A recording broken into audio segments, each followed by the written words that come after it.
Guys, আশা করি সবাই ভালো আছো, সুস্থ আছো। এই আশা নিয়ে আজকের ব্লগটা শুরু করছি। সমস্ত মশলা আর তেল দিয়ে বেসনের ডো বানিয়ে নেব। ডোটা একদম সফট করে তৈরি করব আর এরকম রশির মতো পাকিয়ে নেব। এখন ফুটন্ত জলে এটা সিদ্ধ করে নেব। 10 থেকে 15 মিনিট মতোই এটা সিদ্ধ করব। রাজস্থানে এই সবজিটাকে বলে গাট্টার সবজি। আর আমার এইখানের অনেক ওয়ার্ড একটু ভুলভাল হয়ে যায়, হিন্দি একটু ভুল হয়ে যায়। তো সিদ্ধ করে নিয়েছি দেখো বন্ধুরা। এখন কড়ি পাতা, জিরা আর রসুন ফোড়ন দিয়ে দিলাম গরম তেলে। যখন রসুন আর কড়ি পাতা হালকা ব্রাউন হয়ে যাবে তখন এর ভিতর ঢেলে দেবো পেঁয়াজ কুচি। আর পেঁয়াজ কুচিটাও হালকা ব্রাউন করে ভেজে নেব। আর টক দইয়ের ভিতর একে একে সমস্ত মশলা দিয়ে মিক্স করে নেব। ছোট ছোট টুকরো করে কেটে নেব। আর যখন পেঁয়াজটা হালকা ব্রাউন করে ভাজা হয়ে গেছে তখন ঢেলে দেব টক দইয়ের মিশ্রণটা। দিয়ে দেবো সামান্য পরিমাণ ঘি আর ঢেলে দেব বেসনের ওই টুকরোগুলো।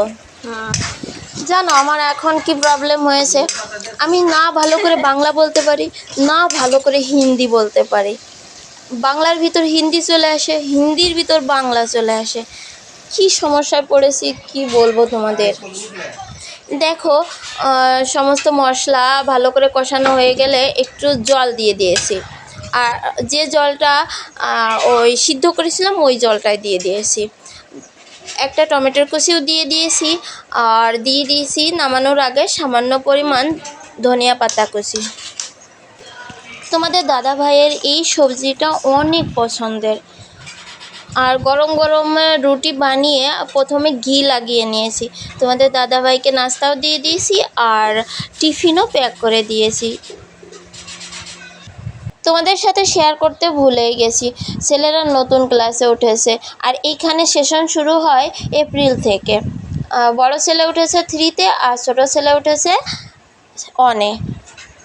বড় ছেলের রেজাল্ট হয়েছে 96% আর ছোটো ছেলের রেজাল্ট হয়েছে 95%। আমি মনে করেছিলাম তোমাদের সাথে শেয়ার করব, কিন্তু শেয়ার করতে পারিনি। বড় ছেলেটার হাত থেকে ফোন পড়ে গিয়ে উপরের কাছ একদম ভেঙে গেছে, নিচের ভিতর যে আঠা থাকে ওই আঠাটাও বেরিয়ে গেছে। সেজন্য আর একটা ভিডিও পোস্ট করতে পারিনি। কয়েকটা বইয়ে মলাট লাগিয়ে উপরে ছাদে রান্না করতে চলে গেলাম। তোমাদের দাদাভাই বলেছিল যে তাড়াতাড়ি চলে আসবে আর ও আসলে রান্না করতে, কিন্তু এখন 5টা বেজে গেছে, ও এখনও আসেনি। একটা রুটি ছিল, সেই রুটিটা আমি খেয়েছি। ছেলেদের নিচে থেকে ওর পিসি ইডলি দিয়েছে, ওরা খেয়ে নিয়েছে। এখন আমি তোমাদের দাদাভাই বললো যে আসবে তারপর রান্না করব।